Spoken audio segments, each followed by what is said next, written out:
More than half of all Americans don't fully understand when they start getting charged interest after they make credit card purchases. Also, people struggle with understanding how exactly interest is going to be charged on credit cards and what does APR mean. In this video, you're going to learn all about how interest rates on credit cards work and what it's going to mean for your wallet. You're also going to have a better understanding of how both interest rates will accrue over time, how payments are calculated, and then ultimately have a greater appreciation for some other types of fees that can come with using and owning a credit card. But before we get started, a little bit of background here. My name is Brian Walsh, and I lead the financial planning team here at SoFi. Even though I am a certified financial planner, you shouldn't look at anything we talk about today as financial advice. Think about it more as high-level education or guidance on a topic that we feel comes across on a regular basis that benefits individuals to really know about. You're likely familiar with the idea of paying interest when you borrow money. And credit cards, of course, are no exception to that. But credit cards aren't going to charge any interest when you pay off your balance in full each and every month. So if you do that, you don't have to worry about accruing interest unless, of course, you carry a balance from one month to the next month. But let's start talking about what would happen if you do have to pay interest because you carry a balance. When you go back in time and you think about, hey, when I apply for a credit card and you're ultimately approved for a credit card, your interest rate is going to be disclosed to you as an APR, or annual percentage rate. Since credit cards are revolving lines of credit, the payment periods are going to be monthly, and any balance that you carry over from one month to the next is going to be used to start calculating interest. Since your APR is going to be expressed as an annual percentage, in order for you to actually figure out and calculate how much interest would accrue during a given month, you would first need to start by taking that annual rate and determining your daily periodic rate, and then multiplying it by the number of days in a month. Sounds a little bit confusing, so let's go through an example so we can walk through step by step how this would actually work. Let's say for the example's purposes, you have a credit card with an 18% APR, which would be roughly the national average. Since credit card companies charge interest more frequently than an annual basis, you can't just multiply your balance by that annual percentage rate of that 0.18. That wouldn't be an accurate way to determine how much you're going to owe.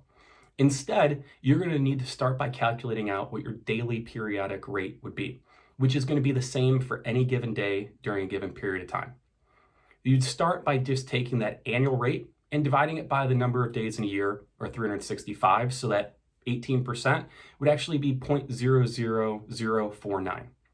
Next, you're going to calculate your average daily balance. And credit card companies are going to assess interest based on that average daily balance, which is why it's important to figure that out. This means that if you carry over a balance from the previous month and then you make additional purchases throughout the month, you'll be paying interest based on that average amount throughout the course of that month. But for simple example purposes, let's just assume that you carried over $1,000 from one month to the next and you didn't make any additional charges. That would mean that your average daily balance was $1,000, so you would multiply that $1,000 by that daily periodic rate of 0.00049, and you'd get 49 cents. Now, on the surface, 49 cents seems like it's pretty small, but you got to remember that's the daily rate.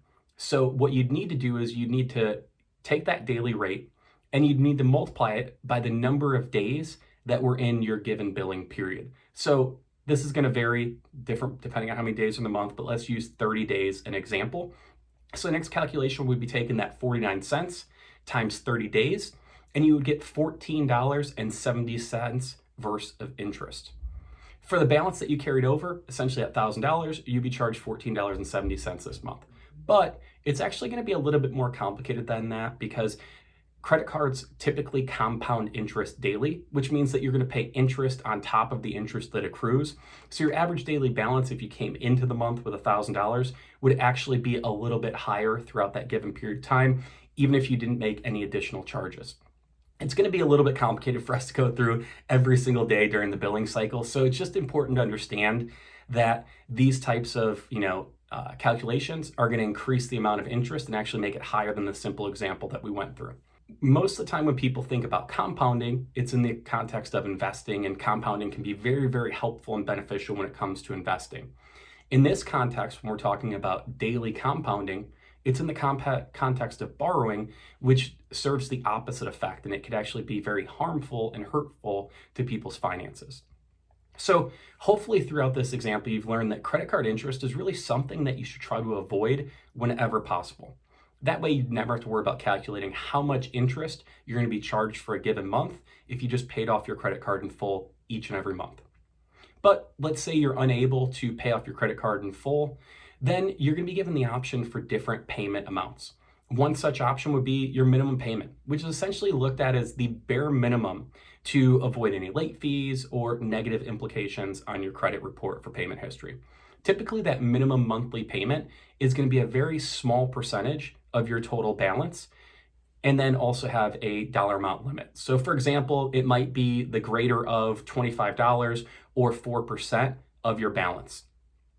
Remember though, that if you make this minimum payment, interest is going to begin accruing, and it's going to compound on a regular basis, and it's going to continue to grow and roll over to the next billing cycle. So by only making that minimum payment and that minimum amount, you could be looking at repaying this credit card over a period of decades, with the total amount of interest being paid over that time frame being a multiple of what your actual purchase amount was. So there really is a danger of only making that minimum payment. In fact, credit card companies are going to disclose that to you on your credit card statement. So you can take your look at your next statement, and you should be able to see, hey, what's the minimum amount due? And then they'll also include a calculation for how many years it would take for you to pay off that balance if you only made the minimum payment, and then also what you could expect to pay in interest over that time period. Can be pretty scary stuff, but hopefully that incentivizes you to pay more than the minimum. On top of interest, there is going to be other fees and costs that come into play with credit cards, even if you're not going to be accruing interest. These would be late payment fees or even an annual fee on your credit card. Your credit card issuer is going to disclose those to you when you sign up for a card, and really should try to avoid or minimize any and all fees whenever you possibly can.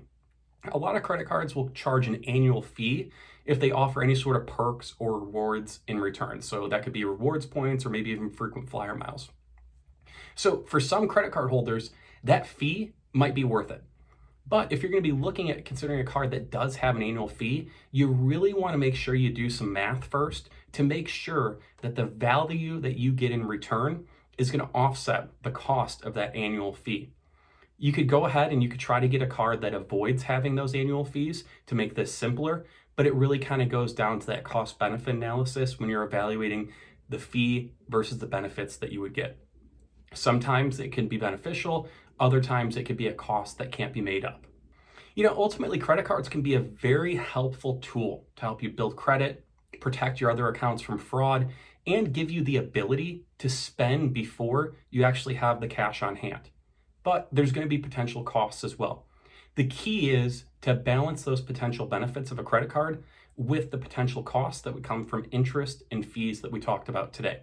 And then as you review your options, you should try to find the credit card that fits your needs while you balance all of the costs and benefits such as interest, rewards points, and fees.